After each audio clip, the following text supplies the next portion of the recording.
ಇದು 1 spoon powder ನಾವು use ಮಾಡಿದರೆ ಸಾಕು, ನಾನಾ ಥರದ ಒಂದು ಕಾಯಿಲೆಗಳನ್ನು ನಿಯಂತ್ರಣಕ್ಕೆ ತರಬಹುದು. ಖಂಡಿತ ಟ್ರೈ ಮಾಡಿ.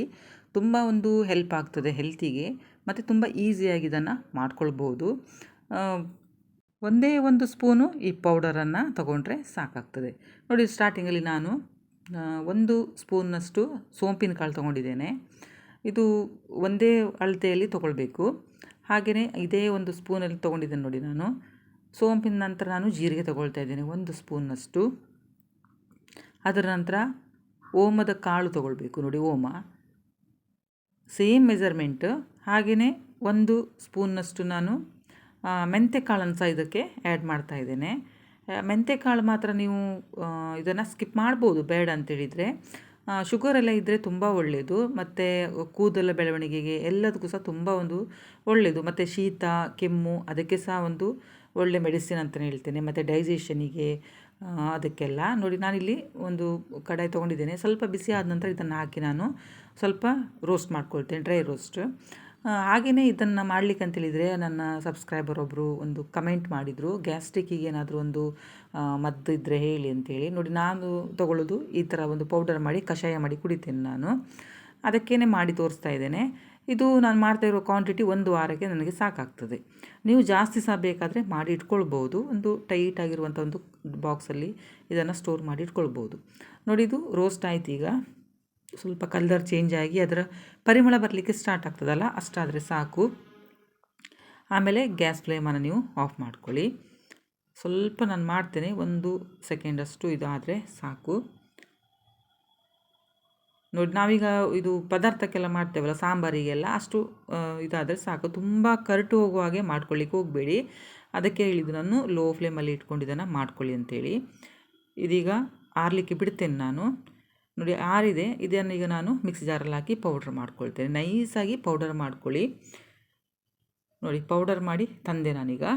ನೈಸಾಗಿ ಆಗಿದೆ ಪೌಡರು.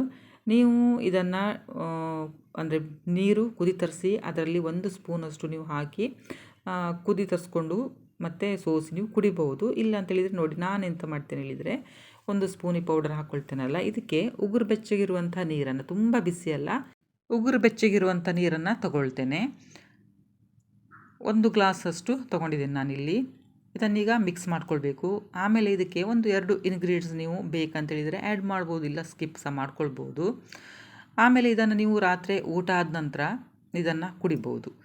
ಇದು ಕೂಡ ನೋಡಿ, ನಾನಿಲ್ಲಿ ಬ್ಲ್ಯಾಕ್ ಸಾಲ್ಟನ್ನು ಆ್ಯಡ್ ಮಾಡ್ತಾ ಇದ್ದೇನೆ. ಇದು ಇದ್ದರೆ ಹಾಕಿ, ಇಲ್ಲ ಅಂತೇಳಿದರೆ ತೊಂದರೆ ಇಲ್ಲ. ಅದನ್ನು 1 ಚಿಟಿಕೆಯಷ್ಟು ನಾನು ಇಲ್ಲಿ ಹಾಕ್ತಾಯಿದ್ದೇನೆ, ತುಂಬ ಹಾಕ್ತಾಯಿಲ್ಲ. ನೋಡಿ, ಇಷ್ಟೇ ಹಾಕ್ತಾಯಿದ್ದೇನೆ ಸಾಕಂತೇಳಿ. ಹಾಗೆಯೇ ಇದ್ರ ಜೊತೆಲಿ ನೀವು ಸ್ವಲ್ಪ ನಿಂಬೆಹಣ್ಣಿನ ರಸ ಸಹ ಹಿಂಡ್ಕೊಳ್ಬೋದು.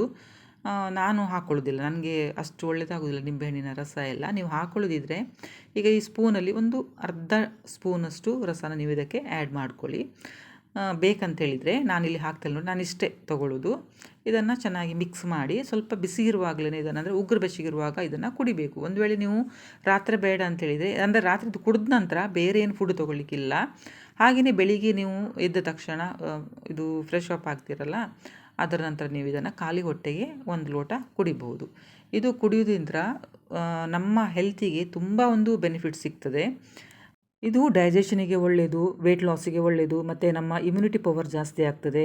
ಶೀತ ಕೆಮ್ಮು ಇದ್ರೂ ಸಹ ಕಮ್ಮಿ ಆಗ್ತದೆ, ಮತ್ತು ದೇಹ ತಂಪಾಗ್ತದೆ. ಫ್ರೆಂಡ್ಸ್, ಆದಷ್ಟು ಇದನ್ನು ನೀವು ಬೆಳಿಗ್ಗೆ ಖಾಲಿ ಹೊಟ್ಟೆಯಲ್ಲಿ ಕುಡಿಲಿಕ್ಕೆ ಟ್ರೈ ಮಾಡಿ. ಹಾಗೆಯೇ ತುಂಬ ಸಹ ಕುಡಿಲಿಕ್ಕೆ ಹೋಗಬೇಡಿ. ಖಾಲಿ 1 ಗ್ಲಾಸಲ್ಲಿ 1 ಸ್ಪೂನಷ್ಟು ನೋಡಿ, 1 ಟೀ ಸ್ಪೂನಷ್ಟು ಸಾಕಾಗ್ತದೆ. ಮತ್ತು ನಿಮಗೇನಾದರೂ ಅಲ್ಸರ್ ಇದೆಲ್ಲ ಪ್ರಾಬ್ಲಮ್ ಇದ್ದರೆ ಮೆಂತ್ಯಕಾಳನ್ನೆಲ್ಲ ಯೂಸ್ ಮಾಡಲಿಕ್ಕೆ ಹೋಗ್ಬಿಡೋದು, ಸ್ಕಿಪ್ ಮಾಡ್ಕೊಳ್ಳಿ. BP ಮತ್ತು ಇದು ಶುಗರೆಲ್ಲ ಇದ್ದವರಿಗೆ ತುಂಬ ಒಳ್ಳೆಯದು. ವಿಡಿಯೋ ನೋಡಿದ್ದಕ್ಕೆ ಥ್ಯಾಂಕ್ ಯು.